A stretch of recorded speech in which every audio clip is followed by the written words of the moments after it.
Hello everyone, this is Michael here at Smart Sod. We're out here at the farm today in Central Florida.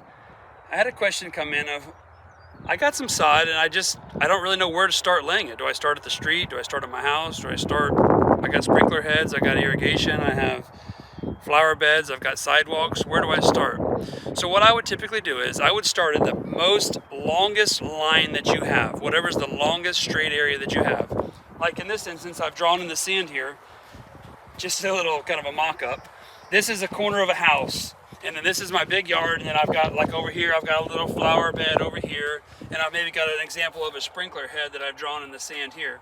So what I would do is, I would start laying my sod at the edge of the house, at this long straight run. I would lay it out here, but I wouldn't lay it all the way to maybe the flower bed. I would maybe stop in here somewhere. And then, once I stopped there, I would go ahead and lay my pieces around my flower bed. And then, well, honestly, I would just lay it over the sprinkler head. I would lay this piece of sod directly over it once I get to it. And then I would feel my sprinkler head, and I would take a machete, and I would just cut around the sprinkler head, and I would make sure that my sprinkler head goes up and down. So, once I've got my sod laid here and my sod laid here, all of my joints and my cutting is going to be out in the middle of my yard. It's not going to be on my flower bed or on the edge of my house.